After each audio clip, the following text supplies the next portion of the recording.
Kevin! Tu vas où? À l'école.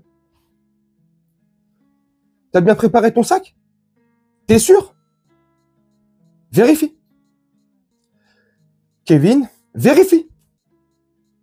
Voilà. T'as pas l'impression qu'il te manque quelque chose, là? Non, ben bien sûr que non. Hein? T'es inconscient ou quoi? On est dans quel pays, là? Voilà. On habite où? Voilà. Donc, il te manque ça. Voilà. Tiens, prends, Kevin. Voilà. Rajoute ça aussi. Prends ça. Ça peut te servir. Franchement, ça peut être utile. Voilà. Et on sait jamais, en dernier recours, tu prends ça. N'hésite pas. Hein. Voilà. Tiens, tu mets dans ton sac. Et là, ton sac, il est fait. Et là, je peux te souhaiter une bonne journée. Et à ce soir, mon petit Kevin. Passe une bonne journée. C'est extraordinaire. À croire qu'aujourd'hui, en France, tous les élèves du collège ou d'un lycée se promènent avec des armes blanches, bref. Mais c'est devenu l'Eldorado, c'est devenu le Far West en France ou c'est comment? Et là, je parle pour la France parce qu'on est français. Ça se passe dans d'autres pays aussi. Mais c'est devenu un coupe-gorge ou quoi? C'est extraordinaire. Aujourd'hui, à Nantes, un élève d'un collège a pété une durite, je sais pas les motifs pour l'instant. Ça s'est passé il y a moins d'une demi-heure, au moment où je vous fais la vidéo. Un élève a poignardé à mort et a blessé 3 autres élèves assez critiques. Leur état est critique. Bref, pour quel motif, je sais pas, comme je vous ai dit. Et même il y aurait un motif, même il y aurait une rixe, même il y aurait eu un antécédent entre ce monstre en fait. C'est un gamin, mais c'est un monstre hein, déjà. Et les victimes, je sais pas ce qui s'est passé entre eux, même il y aurait eu un litige entre eux, même il y aurait eu une altercation entre eux, ça légitime pas qu'on vienne avec un couteau pour venir poignarder ses camarades. Enfin, waouh. Et ça s'est passé à Nantes. Je sais pas ce qui se passe dans cette ville. Et après, vous me direz dans beaucoup d'autres villes en France. Hein. Waouh. Ces phénomènes explosent. Mais moi, personnellement, je sais pas, j'ai pas de solution, en fait.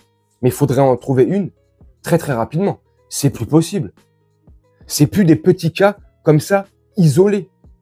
Et c'est pas parce qu'aujourd'hui, on a les réseaux sociaux et les informations circulent à la vitesse de la lumière que c'est pas inquiétant. Au contraire. Heureusement qu'il y a les réseaux pour montrer tout ça. Il n'y aurait pas tous les réseaux. L'information circulerait pas aussi vite. Nos médias classiques, nos médias mainstream, ça se trouve, ils nous en parleraient pas aussi rapidement ou ils mettraient plus de temps ou j'en sais rien. Donc ça a du bon quand même. Et c'est pas parce qu'il y a les réseaux sociaux qu'on a l'impression que ça se passe plus. Ou je sais pas en fait. Mais on peut constater de plus en plus. C'est flippant. Moi, j'ai 5 enfants. J'en ai un qui est adulte, il va bientôt avoir 20 ans. Et j'en ai d'autres. J'en ai une qui a 17 ans et demi. Et j'en ai un autre qui a 16 ans bientôt. Et j'en ai 2 autres qui ont 9 ans et demi. Et je m'inquiète. Bon, le grand, maintenant, lui, il fait quoi comme étude, lui? Je sais même plus, il fait quoi?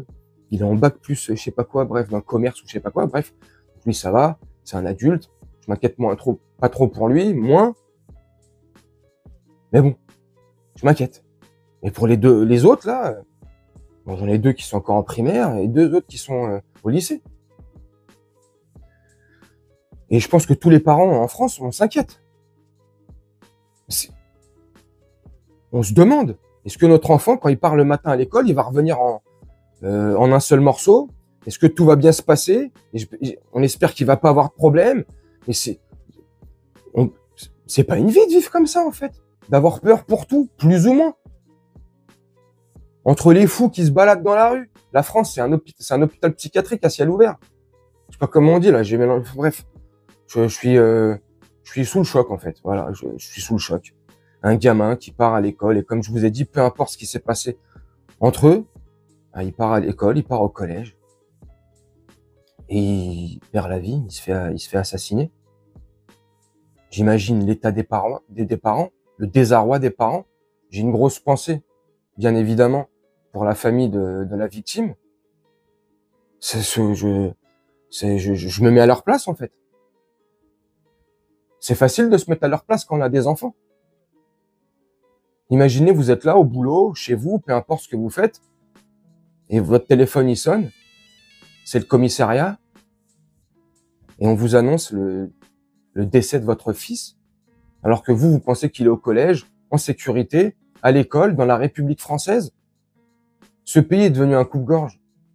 Les politiques font tout et n'importe quoi, mais ils nous protègent pas. Ils donnent plus les moyens à personne. C'est facile d'accabler toujours la police. Alors oui, la police, elle est pas toujours rose, elle a pas les mains toujours propres. Oui, mais elle a pas les mains toujours sales aussi. C'est parce qu'elle a pas les moyens. La justice, c'est pareil. La justice, je suis le premier à la critiquer.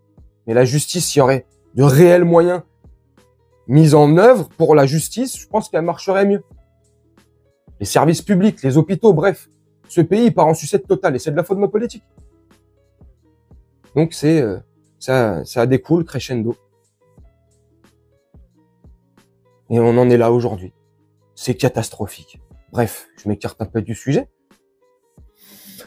La vidéo, c'était pour vous informer. Et encore, je suis pas un journaliste, je suis pas un média, machin, pour vous informer. Enfin, vous comprenez, mais je fais cette vidéo parce que ça m'a touché, en fait.